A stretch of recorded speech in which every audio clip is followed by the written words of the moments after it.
కొంచెం తిన్నా కూడా ఏనుగంత బలాన్నందించే అనుముల కూర. అవునండి. 4 గింజలలా నోట్లో వేసుకొని నమిలితే ఎక్కడ లేని శక్తి అంతా ఒంటికొచ్చి చేరుతుంది. నాన్ వెజ్ కంటే కూడా ఎక్కువ ప్రోటీన్స్‌ని అందించే అనుముల కూర తయారీని ఈరోజు తెలుసుకుందాం. పరిచయం అక్కర్లేని ఈ గింజలు అనుములు. తీగజాతి పంట ఇది. ఈ గింజలు చాలా గట్టిగా ఉంటాయి. కనీసం 7, 8 గంటల పాటు నానబెట్టుకొని కూర చేయాల్సి ఉంటుంది. రేపు ఉదయం వండాలనుకుంటే రాత్రి నానబెట్టి పెట్టుకోవాలి. స్టవ్ పైన లోతుగా ఉండే కడాయి పెట్టుకొని నూనె చాలా తక్కువగా 2 టీ స్పూన్ల మోతాదులో వేసుకోవాలి. ఎండుమిరపకాయలు, తాలింపు గింజలు వేసుకున్న తర్వాత పచ్చిమిరపకాయలు, ఉల్లిపాయలు ఇంకా కొద్దిగా కరివేపాకును వేసి మగ్గించుకోవాలి. కొద్దిగా ఉప్పు, పసుపు వేసి ఉల్లిపాయల్ని మగ్గించాలి. ఈ కూరకి ఎక్కువ మసాలాల్ని అస్సలు వెయ్యనే కూడదు. రాయలసీమ జిల్లాల్లో ఈ కూరని ఎక్కువగా తింటూ ఉంటారు.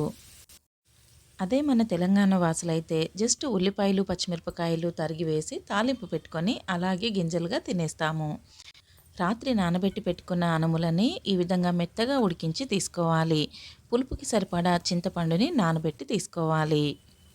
అర టీ స్పూన్ మోతాదులో అల్లం వెల్లుల్లి పేస్టును వేసి కొంచెం పచ్చివాసన పోయేంత వరకు బాగా కలుపుకోవాలి.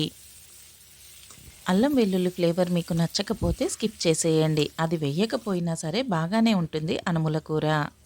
పులుపుకి సరిపడా చింతపండు రసాన్ని ఈ విధంగా తీసుకొని సరిపడా కారాన్ని వేసుకొని కొంచెం ధనియాల పొడిని కూడా వేసుకొని బాగా కలపండి.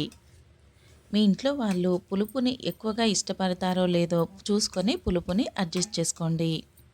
బాగా కలిపిన తర్వాత మూత పెట్టి ఒక 5 నిమిషాల సేపు ఉడికించండి.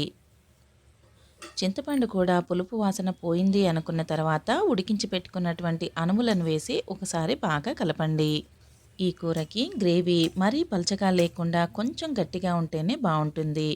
బాగా కలుపుకున్న తర్వాత మూత పెట్టి 5 నిమిషాల సేపు మగ్గించిన తర్వాత కొత్తిమీర వేసి మరో 2 నిమిషాల సేపు ఉడికించి స్టవ్ ఆఫ్ చేసేయండి. నోటికేమీ తినబుద్ధి కానప్పుడు, ఒంట్లో జ్వరంగా ఉన్నప్పుడు ఈ కూరని చేసుకొని తింటే చాలా టేస్టీగా ఉంటుంది. ఈ కూర జొన్న రొట్టెలకి చక్కటి కాంబినేషన్. చపాతీలతో కూడా తినవచ్చు. నోటికి తినబుద్దవుతుంది. ఒంటికి ఎక్కడ లేని శక్తిని అందిస్తుంది. చిన్న పిల్లల దగ్గర నుంచి పెద్దవాళ్ళ వరకు కూడా ఇష్టంగా తినే కూర ఇది. రెసిపీ నచ్చితే తప్పకుండా ట్రై చేయండి. మీకు ఎలా కుదిరిందో కామెంట్ చేయండి. లైక్ చేయడం, సబ్స్క్రైబ్ చేయడం మర్చిపోకండి. Thanks for watching.